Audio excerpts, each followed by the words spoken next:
The skies over Ukraine are no longer ruled by fighter jets. They belong to drones, fast, cheap, swarming, and relentless. From DIY quadcopters to Western-supplied loitering munitions, Ukraine has unleashed an unprecedented drone offensive deep into Russian territory. They've struck ammo dumps, radar stations, and even strategic bombers sitting on runways. These aren't pinpricks. They're strategic attacks that humiliate and bleed Moscow. And in response, Russia didn't just scramble fighters, they upgraded the shield.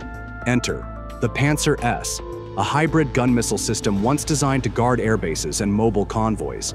And now, why at the Ukrainian border? All right, let's jump right in.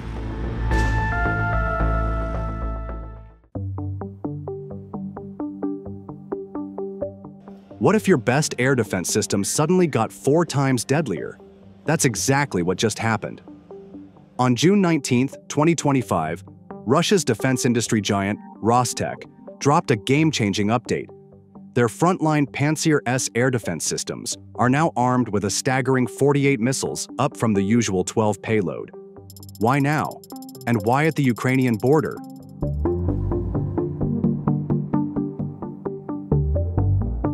As the drone war over Eastern Europe heats up, this move could reshape the aerial battlefield. And Ukraine's unmanned strike campaigns may be about to face a much tougher fight.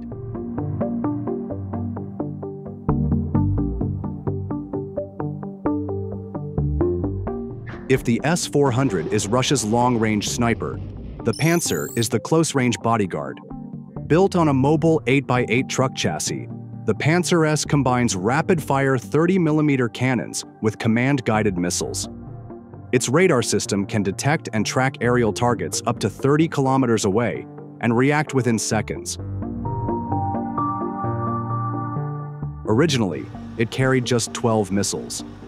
Enough for a few targets, but that was before drone warfare changed the rules.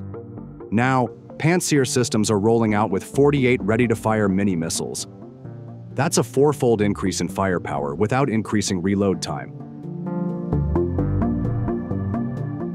The updated variant, known informally as Pantsir SM, or its tracked sibling Pantsir SM-SV, is optimized to intercept not only drones, but also HIMARS rockets, loitering munitions, and precision glide bombs. And the upgrade reason is obvious: saturation. So, when 20 drones come at once, 12 missiles don't cut it, but 48. That's a whole new game.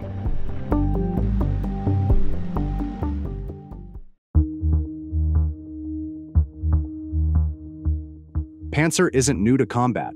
In Syria, it downed Israeli cruise missiles. In Libya, it intercepted Turkish drones. And in Ukraine, it's become a frontline guardian. In one 2023 Kyiv engagement, Pantsir batteries reportedly took down 5 incoming Ukrainian drones during a single attack. Not bad, but that was under old conditions. The new version? It can wipe out entire swarms in a single engagement. Each of the new mini-missiles is designed to engage small, low-speed, low RCS drones that would have once slipped through radar gaps. These missiles are faster, more agile, and can be launched in quick succession, giving the Pantsir the capability to create a literal kill bubble over critical assets.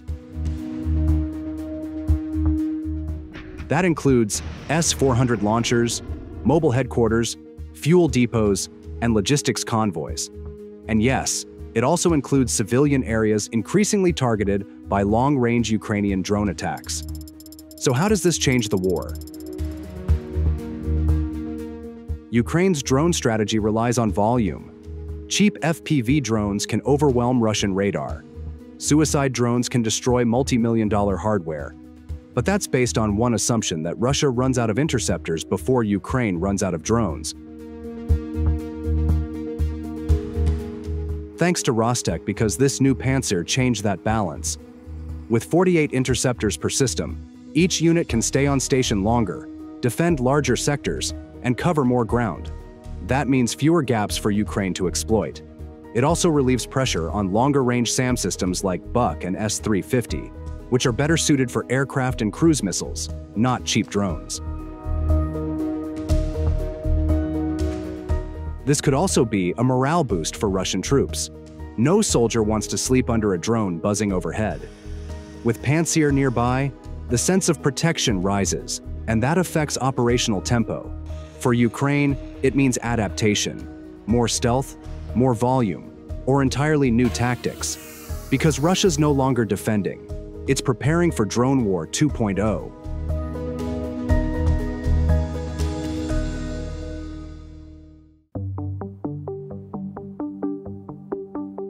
The Pantsir upgrade is just one piece of a bigger transformation.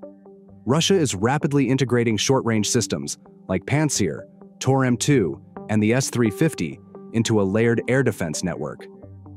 Coupled with electronic warfare and radar decoys, these systems aim to deny airspace from 0 to 100 kilometers. No gaps, no mercy. Let's be clear, this upgrade isn't just about drones. It's a strategic message. By mass deploying Pantsir systems with 48 missiles, Russia is saying it can sustain long-term air defense without Western support, something Ukraine can't yet claim. Reports already show Kyiv is facing a shortage of air defense missiles. Ukraine's own commanders, including General Syrsky, have admitted it's a growing concern.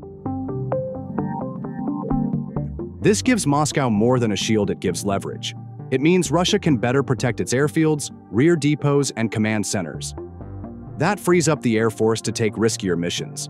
It could even allow for more aggressive bomber raids from bases previously vulnerable to Ukrainian UAVs.